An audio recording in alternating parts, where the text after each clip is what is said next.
Pro Show is brought to you by Rockin' Media and our proprietary Flash HDR photo process, providing you with the best, most realistic photos of your property. See the difference at rockinmedia.com. Welcome to the Pro Show. Hi, I'm Rick Machle. Are you considering moving to Colorado Springs? Well, you're going to want to watch this show. We have one of the professional experts in the area to talk about all things Colorado Springs. Greg will be here to talk about rentals, and Nancy, of course, is talking about mortgages. That's all next on the Pro Show.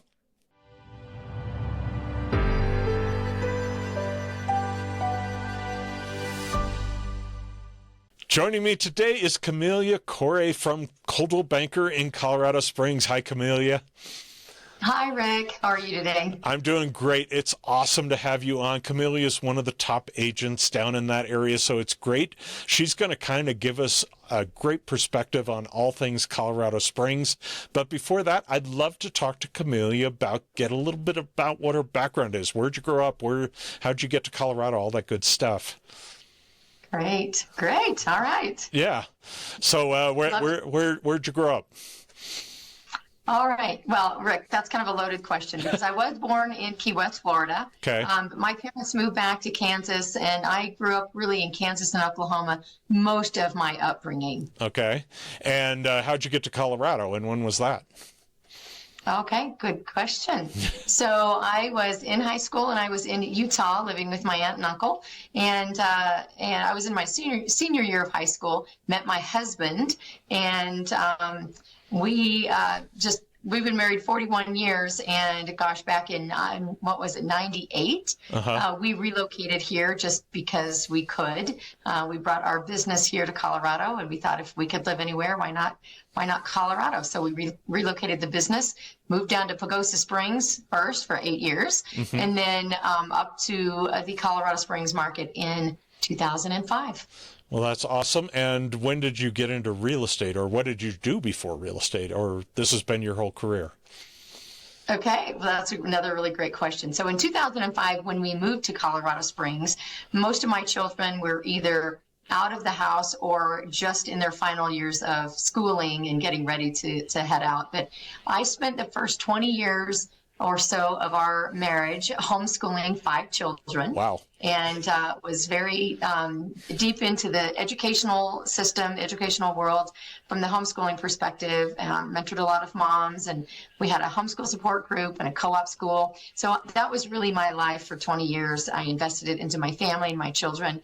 And really having done that was a great stepping stone into real estate because you're serving the public, you're educating them on real estate, on one of the biggest purchases they'll have in their life.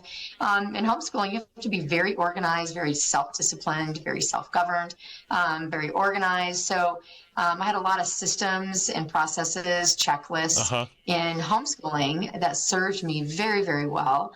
And when I stepped into real estate, I kind of took some of those same philosophies, same mindset and disciplines, and really created that in the world of real estate. I certainly do love helping people and love serving people and just making dreams come true. And real estate was just a great fit for me. So I've been in real estate since the end of 2005 is when I got my license, started in land, moved into development and commercial, and then stepped into residential back in about 2011. So you were doing inside sales for community, is that right? As in development, or how?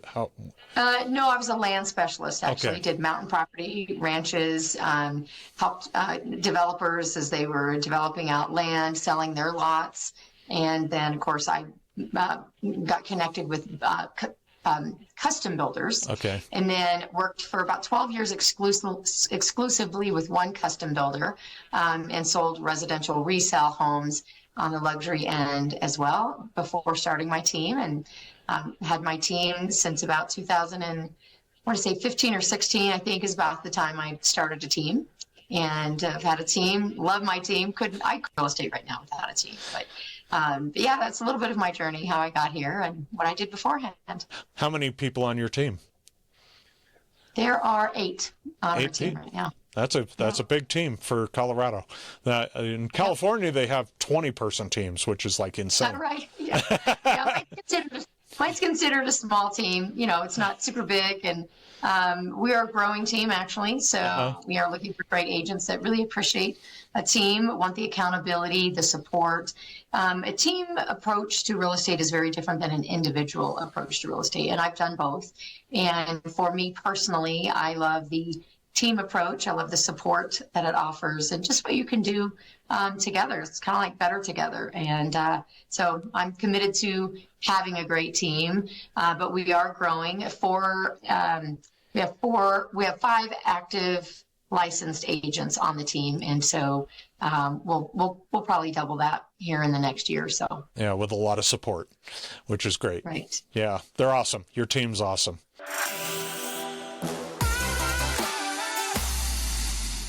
Every week, Nancy Alexander from Smart Mortgage Services joins us to give us mortgage insights. I appreciate you being here, Nancy. How you doing? Thanks for having me, Rick. Hey, so here's a tough one. I've got a little bit of equity in my house. I bought it like 4 or 5 years ago, but I've kind of fallen on hard times. I'm not, totally jobless, but I'm not sure I'm going to be able to make my mortgage payment every month. What should I do? How should I approach this? What's at least one or two solutions? You're right. None of us want to be in that position, to say the very least, right? Right. I think the first thing I would do is I would call my servicer. Okay. So the company that you're making your payment to, give them a buzz, talk to them about a modification. Mm-hmm. I think that's the first thing. Remember, Rick, back in 2008, 2009, the modifications kind of got things started, and then short sales came into play, and then foreclosures. So you don't want to get to the point of a foreclosure, and we hope that that never happens. A short sale is saying I'm going to sell the property for less than what is owed on it. Okay. In today's market, I don't know that that exists because equity has done so well. Mm-hmm. So go back to the modification, the thought process, call your servicer, talk to them about your issue, and get, if you're just with the customer service rep and you're not getting the answers you want, ask for a manager. No question. Elevate it quickly to a manager, and a modification will modify your current mortgage payment, and they can do a modification for 6, 9, 12 months to give you more room on that payment than what you're currently at. So what happens to the balance if they do the modification, they're successful? Great question.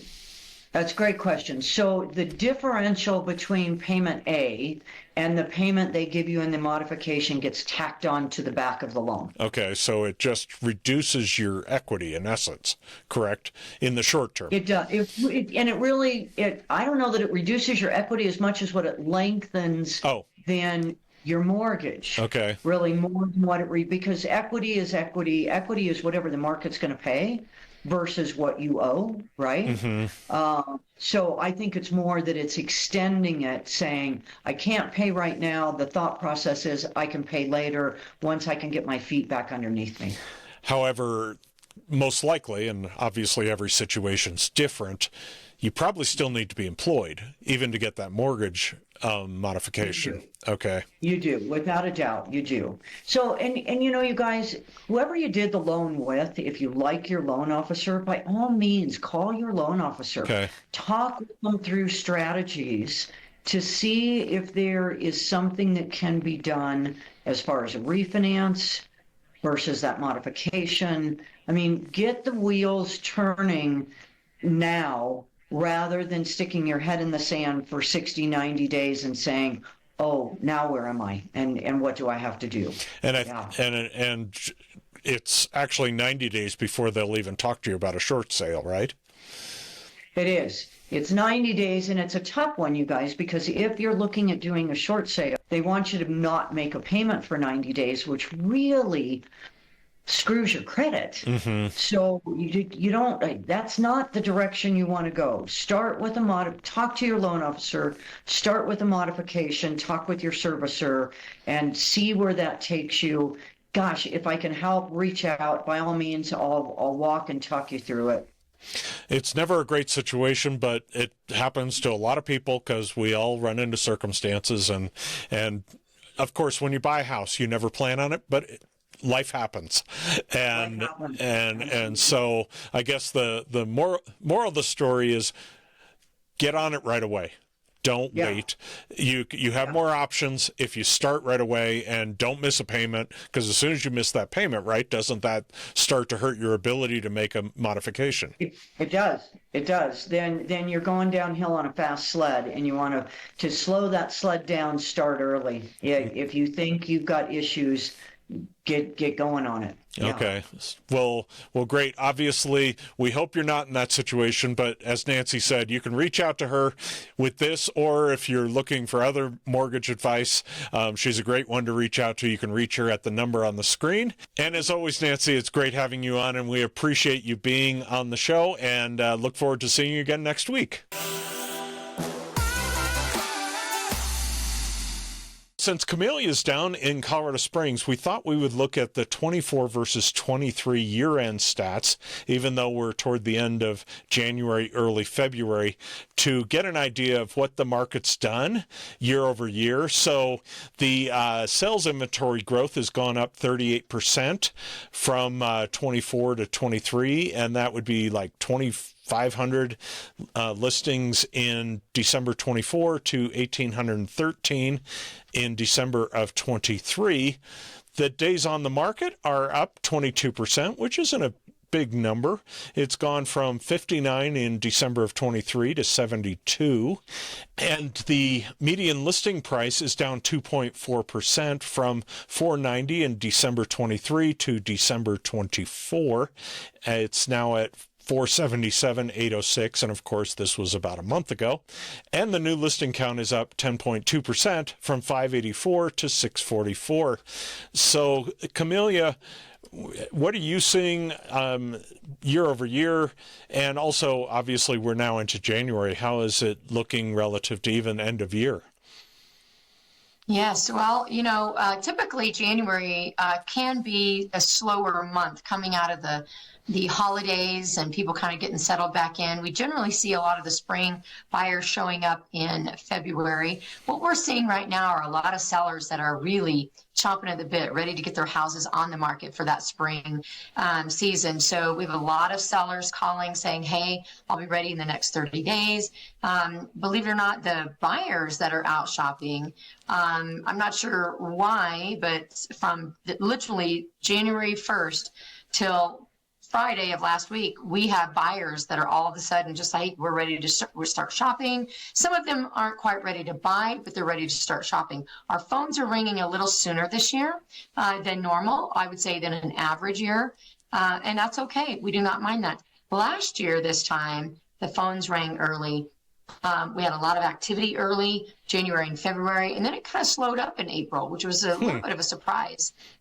So we'll see how it goes this year. We'll see if that consumer confidence lasts all through the spring market into the summer. So I'm excited to see what it looks like. Exactly. That's why you and I keep doing this, because it's never, ever the same. In all the years we've been doing it, it's like, what's going to happen this year? Who knows? Right. And, my personal opinion is I think people have just settled that interest rates are going to be around this. So if they're going to move, they're going to move. It's not going to be something where they're going to wait for the interest rates to come down. And I think even last year, at the beginning of the year, there was talk about interest rates coming down. And so people, I think, sat on the fence. That's just my opinion. It's just kind of what I heard across the board. And I'm gonna echo on that the conversation is not around interest rates anymore. Right. That's kind of a forgotten thing. And it's not that it's forgotten. I think people realize we're not going back to that interest rate that was an impossible interest rate to survive, right? And I think people are kind of tired of hoping and wishing on that interest rate, because they understand that we now have strategies. Sellers want to sell. They're willing to negotiate on seller concessions so that you can buy down your rate. Builders have for the first time, I think the builders have stepped up and they are saying, listen, we have a 4.9% interest rate for you. Come shop new construction. So you've got that as an option. But I think also there's a confidence in the direction that we're going, I think, as a country, and people understand that if interest rates do go down in the future, you can refinance. And these are all real conversations. Those of us that are my age, you and I are kind of in that same boat together. We remember some of our first houses in the teens. The interest rates were in the teens. Yeah. And so I'll never forget when interest rates dropped down to 9%. I was like, oh my gosh, we're rich. This is amazing.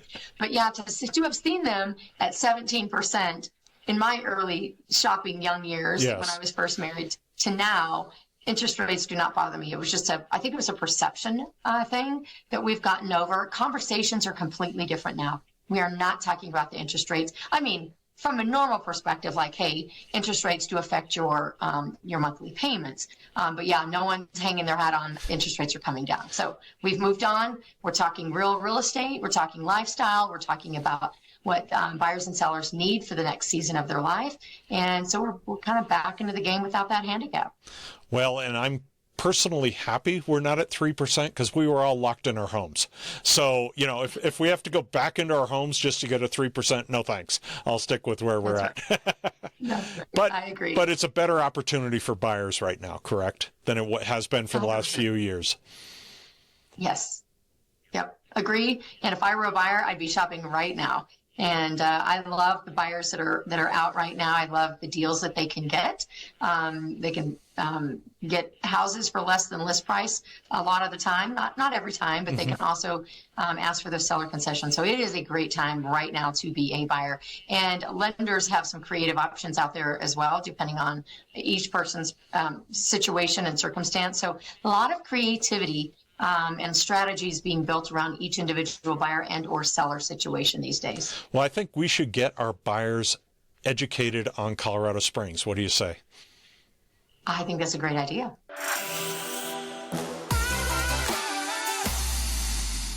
One of the decisions, if you're going to move to Colorado Springs, is what part of Colorado Springs do you want to live in? And so I thought I'd take kind of a macro view, and then we'll kind of drill down on the west side today. But Camellia, let's start out with the Northeast. What am I looking at kind of in that Northeast corridor? Great. And Rick, I really like kind of the direction you're going for this session here. You know, Colorado Springs really is divided out into sections. And when come or want to relocate to Colorado Springs, one of the things that we do on our team is we offer a community tour. We sit down at the table, we have the map of the county, and we explain to them what general things can they find in each section of the town.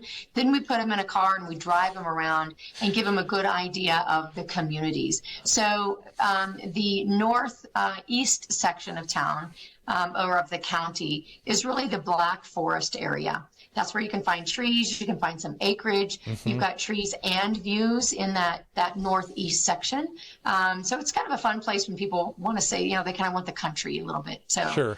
That's what's happening up in our northeast area. And central kind of northeast, central area out toward Powers Tower or Woodman area and Powers, that's kind of some new development, right? Yes. So when you drop down to that kind of that northern part, but not the northeast, but the northern central part, yes, a lot of growth. So I would say that would be from like Northgate and Briargate over to Powers Corridor, lots of great communities, a lot of growth. So we have the whole Interquest area that is booming with fun things to do, from like Topgolf to bowling, movies, all that kind of stuff. The whole Powers corridors, we're heading east and more south. Lots and lots of shopping and entertainment and great places to live. What's really great about that area is you can live on either side of it. You can be more central and more east, and that is really your hub. And it's not, Powers is a 3-lane wide road that can handle a lot of traffic. And that's a real great north-south corridor with lots of neighborhoods, parks, things to do, shopping and things like that. So it's a great part of town for families. And then the southeast is kind of down toward the military bases, right? Some of them. Absolutely, yeah. Southeast, Yeah, Southern. You're down by the airport. Right. Peterson is down there. You get closer down to Fort Carson on that southern corridor. Great area, especially for these families that work on any of these bases. Sure. So that's probably the biggest growth corridor of El Paso County. So a lot of new home opportunities down there. But yes, you're close to all the bases down there. We're going to go a little granular on the west side. We're going to pull up Zillow here, and I'm going to zoom out here a little bit just so you can see where we're at. Downtown is kind of down here, and then we're going to start out right below and just south of the Air Force Base, and Camellia is going to kind of take us on a tour, and you can see as we go along what some of the pricing is as she talks about some of the properties up here in the Woodman area. Yeah, so what you're looking at is a community just south of the Air Force Academy, and that is the Peregrine area. Woodman Road from I-25 going west. We call this the northwest portion of El Paso County. So we have little sections, but you have Rock Rimmon, you have Peregrine, and then going south, you have Mountain Shadows. And these areas are up on, considered like the foothills. So from I-25, as you traverse west, you're climbing in elevation. So you have some great trail areas that you can go hiking in. You have Ute Valley Park over there. What's really great about this part of town is you can find a 1-bedroom, 1-bath condo for in the 200s, like the 220s. You can go all the way west to the top. You can find a house for 1.8 million with amazing views. So you can find every price point in this northwest section that's just south of the Air Force Academy. Yeah, it's a great area. Very pretty, very scenic. And some of them have great views of Pikes Peak, too. So as we head down south a little bit, this is the Rock Rimmon. I can never pronounce that. This is Rock Rimmon Boulevard area and Mountain Shadow open space. This is kind of more single family over here, correct? Yes. Yep. Single family. You can find some multifamily or townhome condos kind of in that section, and a variety of price points. Yeah, you're going to find this in the 3s and in the 4s. The average in that area is kind of in the 5s. Great family neighborhood there as well. And you're starting to get closer. I mean, you can see all the green. That is open space and parks and things like that. Colorado Springs, one of the most amazing things about Colorado Springs is all the parks and open spaces and golf courses. So as we're coming south, you can see you've got Garden of the Gods Road there. And that is, cutting Colorado Springs kind of in half. That's almost like the middle section, so a little bit south of the middle. But then you get into what you're seeing right here is Kissing Camels on Mesa Road to the far west. But from I-25 going west, you've got some great family homes and townhomes, condos again in the 2, 3s, and 400s, all the way over to the gated community, golf course gated community of Kissing Camels, up into the multi-million. So again, this is another area. You're on the west side of I-25, and you're a little bit further south. You're almost just straight east. Well, you're northeast of downtown, but all kinds of price points and all kinds of products. So really, it just depends on how north or how south you want to be in our little corridor here. You can pretty much find anything. Generally, if I'm looking apples to apples, a golf course community in the Springs versus, say, Denver, it's going to be less, though, correct? Or most of the properties are less in Colorado Springs than, say, Metro Denver? I know. Yes, it depends, but generally, is that true? Yeah, I'm going to say it depends. We have a lot of people in the Denver market coming down to shop in our market because they say housing is more affordable. So I think it definitely depends on what you're looking for. We have less city-ish kind of properties and more suburbia area properties, and definitely a lot of foothill properties. Our whole west side is like foothills. And that big green there in the middle, that is Garden of the Gods. That is our wonderful park that is open and free to the public. Garden of the Gods owned by the city. And on the west side of that is a community called Cedar Heights. And again, it's another gated community up on the mountain. It's a very southern facing community, so you get lots of sun up there. We don't get a ton of snow, even though it ranges from 6,800 all the way up to like 8,500 feet. It's kind of in that banana belt area, a little bit warmer area of our county, further south. But you can find patio homes up there in the 800, 900 range. You have single family homes that are in the million up to 3 million-ish range. Beautiful views, just a fun community. That's actually in the Manitou School District, but that is part of Colorado Springs. And in fact, I believe if this loads up, this is actually one of yours. And you'll see the picture behind me with, up in Cedar Heights, one of the listings up there. As you can tell, they have views up in Cedar Heights, city and mountain views on most of the homes up there. Sorry, I got distracted. So just kind of give you an idea of the properties. And then as we head south of 24, this is heading toward the Broadmoor, correct? Yes, we are. So 24, stopping there on Highway 24 there, 24 takes you into Manitou. And Manitou is kind of a elongated area, as you can see. You can hop off of Highway 24 and go on to Manitou Avenue there into Manitou. Manitou is a great place for tourists to come. They've got the hot springs there and all kinds of price points in Manitou. Really kind of fun, old, quaint, quirky kind of homes. You know, if you want something that's super unique, love Manitou for that. It's very vertical. Those homes are older, smaller, but just quaint and fun, walkable. You can walk right into downtown. And then as you head south. Before we head over there, why don't we head over toward Uinta and talk about that community? There's a lot of this old Colorado City part of town. Yes.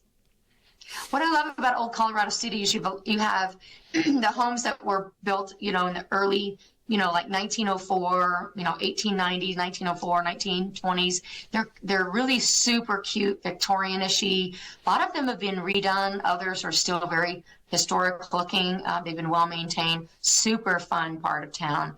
There's also some multifamily apartments, townhome condos over there. So a lot of diversity. But you can actually walk into Garden of the Gods from some of those neighborhoods over there. So it's super close to Garden of the Gods, really fun place. Lots of shopping, restaurants over on the west side, and easy to get to downtown. You literally are just straight west of downtown in this area right here. That's awesome. So now we're down toward Bear Creek area. Yeah, so your Lower Gold Camp area. So definitely a lot of diversity here. Another open space to live near and around. So Gold Hill Mesa is a community. Skyway is a community. Gold Hill Mesa is newer homes. Skyway is older homes. But again, you start traversing in the foothills, going up in elevation. But as you can see, gosh, the open space, the opportunity for hiking, and dog parks over there, but a lot of outdoor living in this part of town. So older homes, newer homes, a lot of diversity. Price ranges are significant, from, it looks like on the screen here you have some little condos in the 115 range and houses that go up into the million, 2.9, 3 million. There you go. Right now, up here on the hill.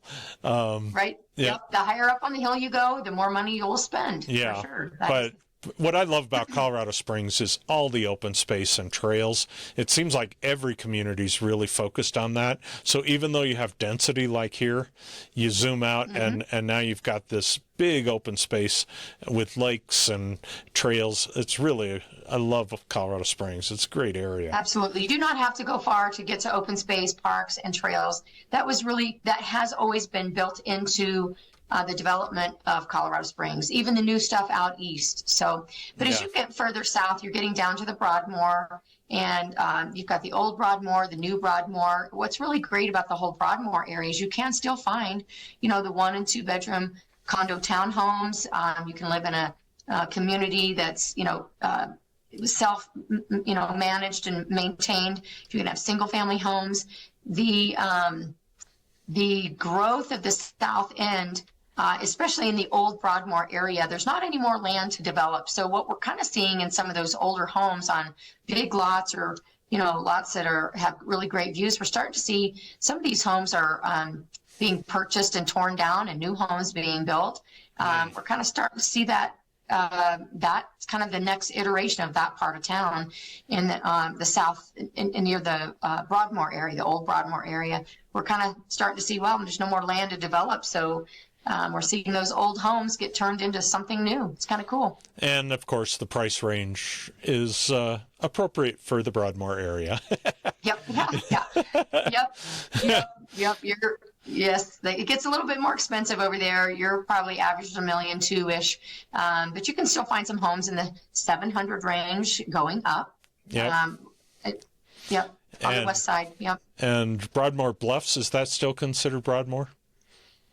Yeah, Broadmoor Bluffs, it's south of the Broadmoor, but yes, all of that is still considered, there's multiple Broadmoor, this, Broadmoor, that. So Broadmoor Heights, Broadmoor Bluffs, Broadmoor Glen. But yes, that's still kind of in the general area of the Broadmoor. Great family area. Oh my goodness.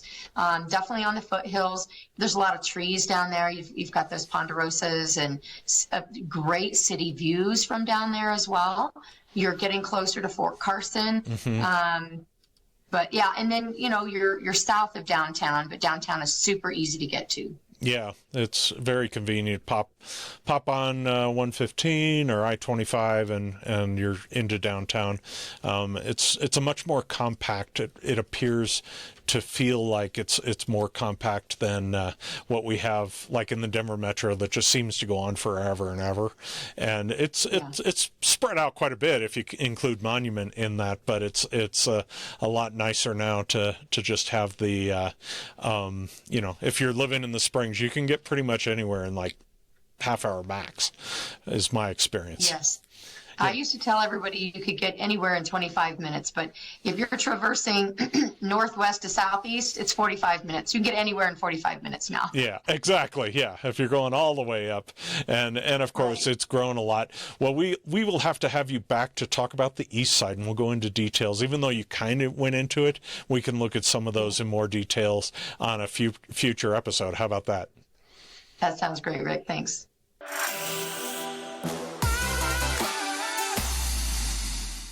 And as always, we have Greg Machle here to get us smarter about rentals. Hi, Greg.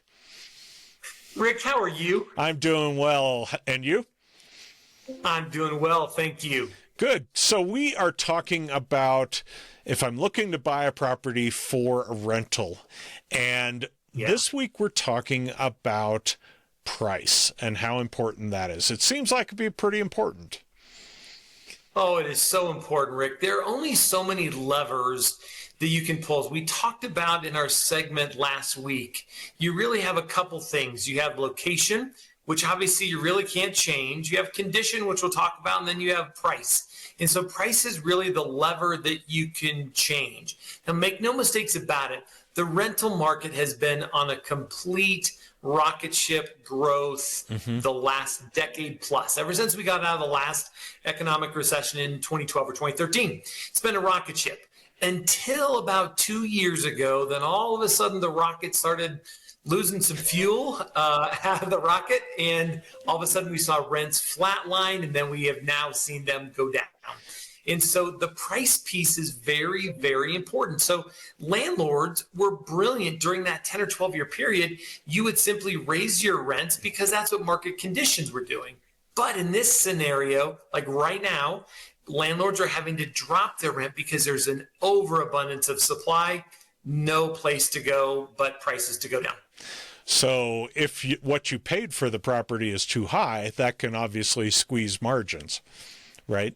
Absolutely, it could. As a matter of fact, there's a couple of longtime astute investors that have both made this very comment, that all of your money is made at the buy side table. And so that literally predicates, if you buy a rental property at $650,000 and put $150,000 down, that's going to then determine what your mortgage is. If you're able to buy that same property at $575,000 and put $150,000 down, now your mortgage is less, therefore your rental requirements aren't as much, et cetera. And so from that particular standpoint, that buy-side decision is pivotally important. Because you can only raise it so much, it sounds like now. And hopefully the rocket ship isn't doing like Elon's last ship. That's really what we don't want to have, and which I don't think is going to happen, at least here in Colorado. Who knows going forward, but it has flattened out. So you want to be really careful and do your homework on whether it's going to cash flow. Correct. Given what you buy it for. Important. Well, that's good information. Got to think about that. Obviously, everybody's always thinking about when they're buying real estate, what the price is and can they get it for as low as possible. But if you're doing it as an investment for rental, that's even more important, right? So true. Yeah. 100%. Well, next week, it's time for condition. So let's talk about condition and how that impacts it. And if you want to get a hold of Greg, obviously reach out to him. And if he can't help you out, he'll put you in touch with one of the people on his team. And as always, appreciate you being on the show. Thanks, Greg.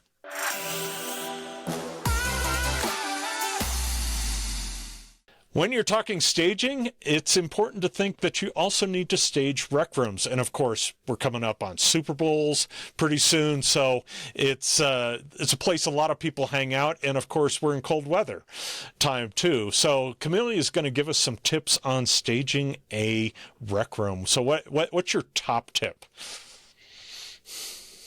Okay, well, first of all, if you're a seller and you're getting ready to sell a house and you're working with your realtor to stage, I'm going to commend you and say, job well done. Staging a home is the best way to get the most value out of it because the perception of value is what is created when a home is staged. And a perception of value is what's going to get you a good offer. When it comes to rec rooms, I tell everybody it's great to, especially it's the wintertime, Super Bowl's coming. And you want to have that place that you can snuggle up with a book and read or watch a fun movie or be able to play games with your kids or friends or family. And so sometimes you have a space that you're not using for a rec room and it can be created and turned into a rec room, right? And so I tell everybody, if you're getting ready to sell a house and you have a space, even if you're not using it as a rec room, create that space for a rec room because that says family, that says fun, that says, it adds value to what you can do with your life, especially in the wintertime if you're not an outdoor skiing kind of person and you're stuck inside, you can't garden, things like that. So one of my number one tips for a rec room, first of all, when you're staging a rec room is don't put too much stuff in it, right? Okay. You still want it to feel spacious. You want to create the moment, create the feeling, create the vision for the thing. And I find that if you have a table and you put a game on it, that will say, hey, let's go down and play a game, right? And even for people living in their own homes, they don't even think to go down and play a game. But if you have a table sitting there with a game on it, well, heck, why not? Let's go down and play a game. Yeah. When it comes to having family or friends over to, let's just say, watch the Super Bowl, you don't want to have it so cluttered that people can't sit around and have fun and enjoy. So I'm going to say declutter a rec room. Don't have just a bunch of stuff in there, but be intentional. You want a sofa that's in a great space that has nice pillows on it, so it looks comfortable. You want to have a little bit of art on the wall that says rec room, right? The art is very specific. Yep. A picture speaks 1,000 words, so I think artwork on a wall is very intentional, very specific. And then I think having an idea of spatial.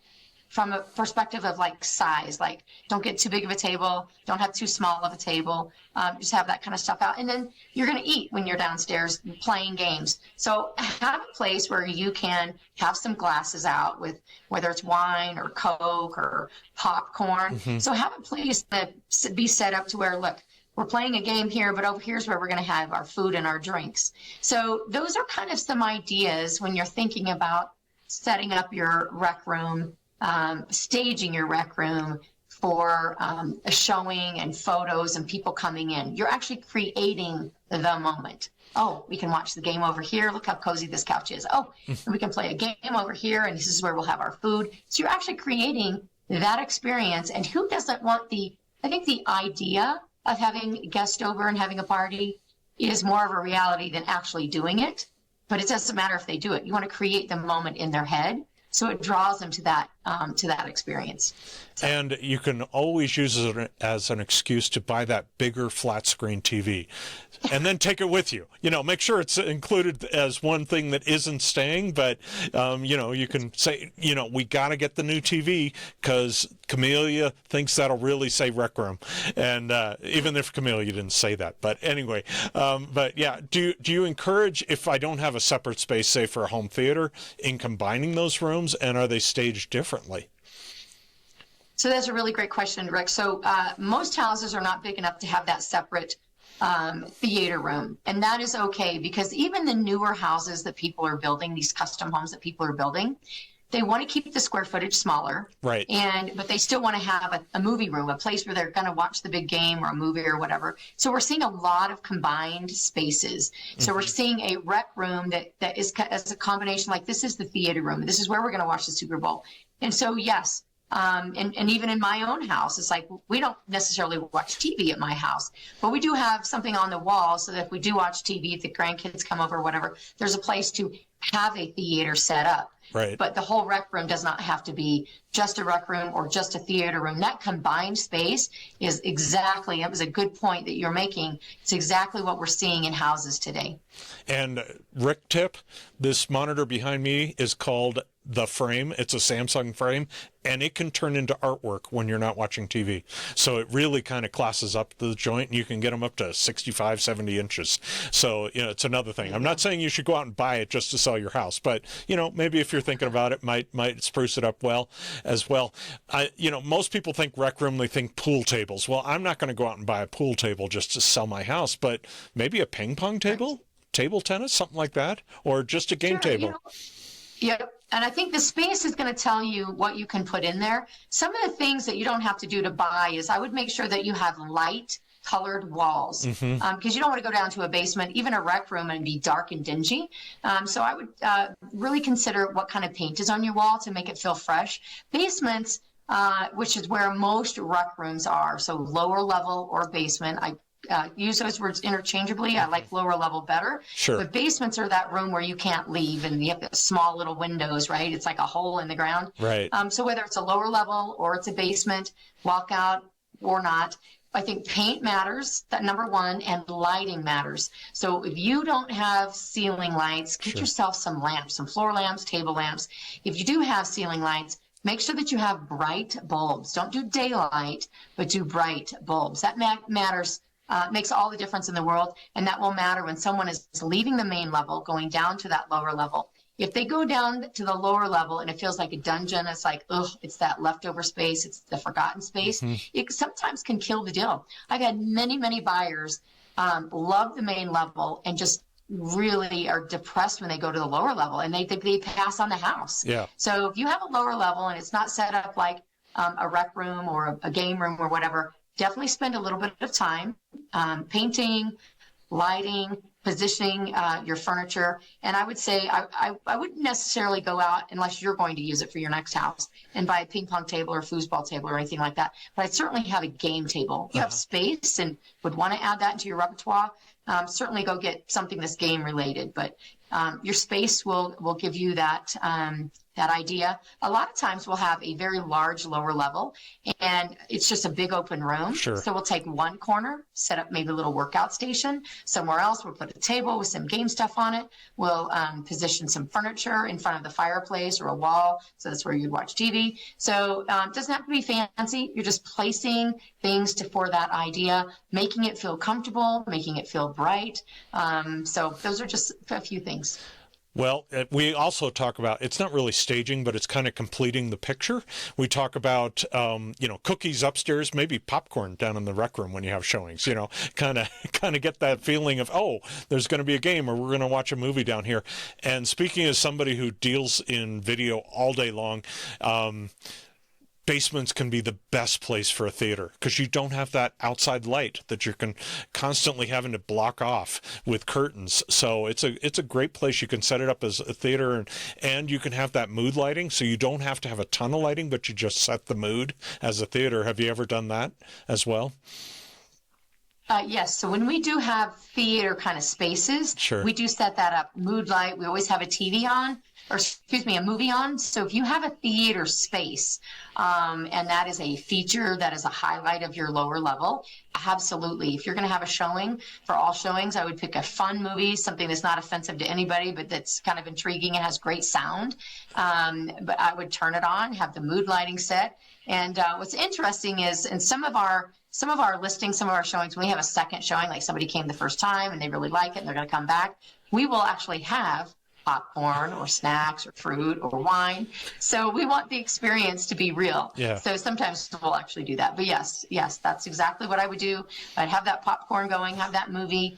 It just adds to the senses will add to that whole experience of I want to live here. Well, and when I was talking about the theater part I was thinking the theater part of the rec room as well. It doesn't have to be a separate space, but you can have, maybe you'll have ESPN running on that TV in that part of it while you have the popcorn popping. So just some great ideas to think about when you're staging the rec room theater kind of combination, and great ideas. Thanks, Camellia.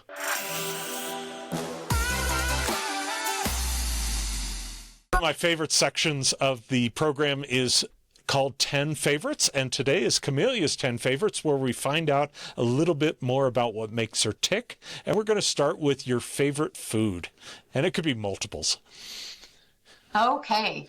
Well, to be honest with you, Rick, I really like blueberries, watermelon, avocado, sweet potatoes. I'm kind of a single food kind of person. Okay. I would say those are kind of some of my favorites. That sounds good. And what's your favorite pastime when you're not doing real estate?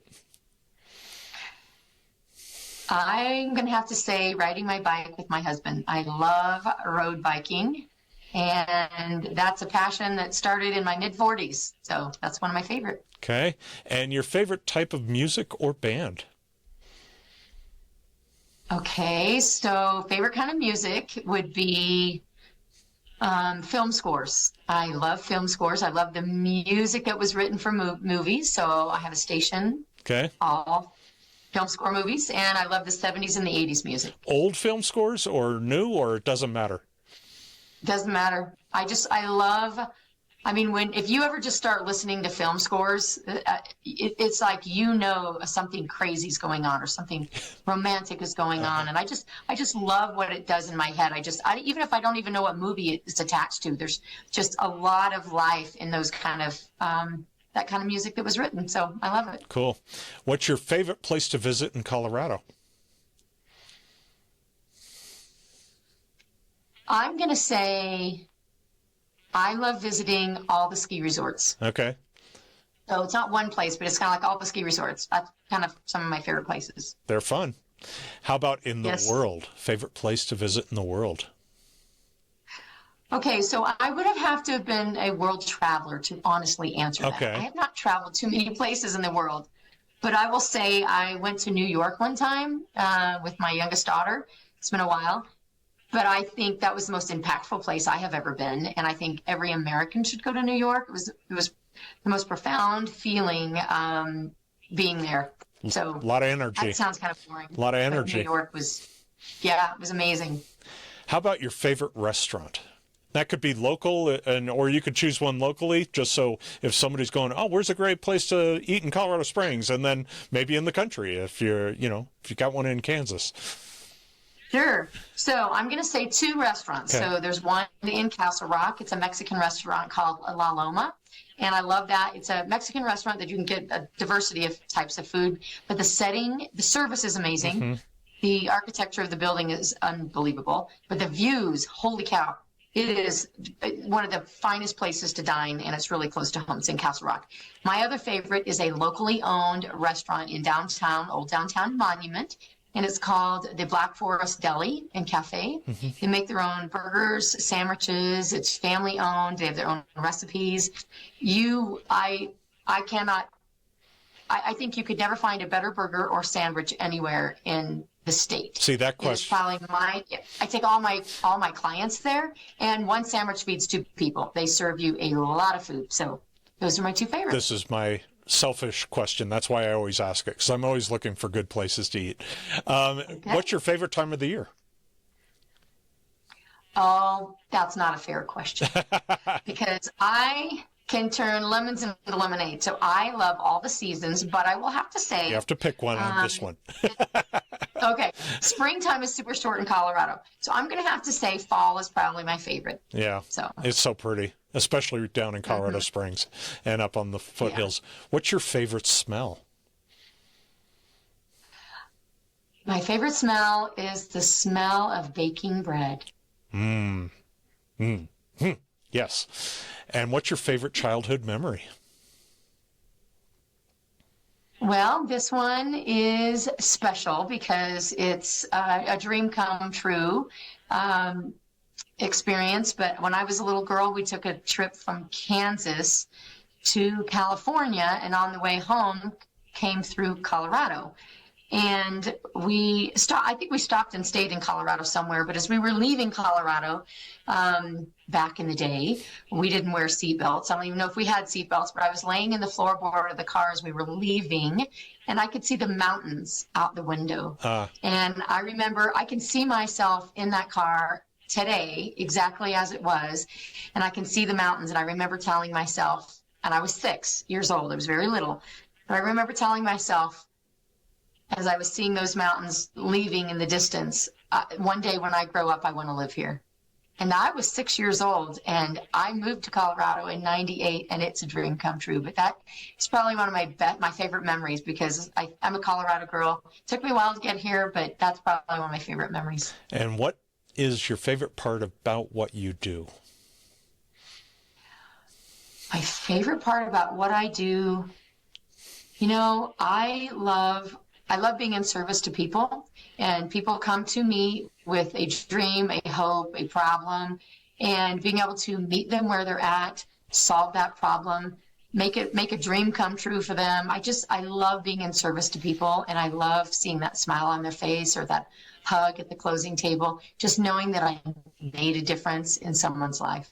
Well, you now know Camellia's 10 favorite things. Showing your property at its best online is one of the first of many important steps to getting your home sold.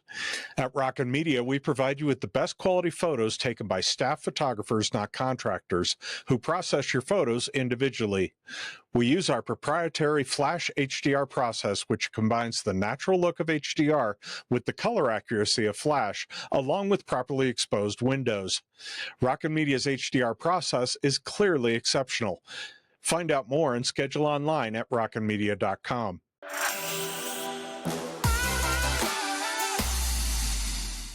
So Camellia has a great home that we're going to talk about today, and this is one I briefly showed earlier in the program, but this is 4440 Monitor Rock Lane in Colorado Springs. It's a 4-bedroom, 4-bath, 6,970 square foot home. Tell us about this gem. Well, this is a custom home that was built. It was in the parade of homes, but it was built with a lot of columns and beams in there to give that real mountain, that luxury mountain feel. It has, I think 12-foot ceilings, windows, floor-to-ceiling windows throughout. The views are phenomenal throughout this home, but very well built, but very well cared for over the years. And so that kind of that mountain theme, without being overly too loggish, can be seen throughout this home. Large bedrooms, large decks. It's a great home for entertaining. This kitchen is amazing. It is. The pantry is large, the cabinet space, the island, the living room, kitchen, dining room. It's just a huge open floor plan, that open concept. So if you have a lot of guests, of all the homes I've sold, I would say this is the one home that truly was built for entertainment. So the outdoor living space is just as beautiful as the indoor. You can see the city at night. The lights are phenomenal. They sparkle and twinkle.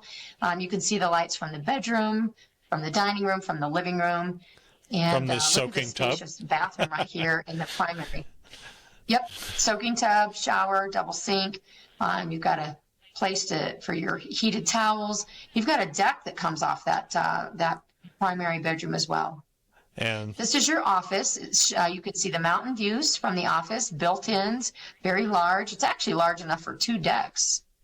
Your lower level, again, great for entertaining. We talked earlier about having a place for the theater and movies. So this is the rec room that has a bar, has a place for TV. And then you've got this walkout patio off that lower rec room as well. The 3 bedrooms down here are large, very, very large. You've got attached bathrooms to all of them. And you have nice city views from each of these windows as well. Well, this is a great property, as you can tell. There are solar panels. Well, oh, yeah, solar panels. That's true. Pardon? Talk about the solar panels. Yep. Solar panels, 3-car garage, private drive, tucked in the trees. Well, as you can tell, it needs better views, but other than that, just kidding. This is an amazing property with great views. If you would like to see it, please feel free to reach out to Camellia. She, I'm sure, love to show it to you. Thanks for bringing it to us, Camellia. Well, this has been a great tour of... Are you ready? Here we go. Well, this has been a great tour of Colorado Springs, getting us up to speed on lots of different areas, and I appreciate Camellia being on the show today and walking us through that, and we got to know a little bit more about her and look forward to having her walk through the east side soon, and appreciate you being on the program. If you want to get a hold of Camellia, you can do so by reaching out to her at the number on the screen, and as always, thanks for being part of the program and joining me today. And if you're interested in other programs that Camellia and other agents have been on from Coldwell Banker, please feel free to reach out to theproshow.com. We've got all of our previous shows up there, and there's a lot of great information, much of which came from Camellia as well. And we look forward to seeing everybody back here again next week. Thanks, Camellia.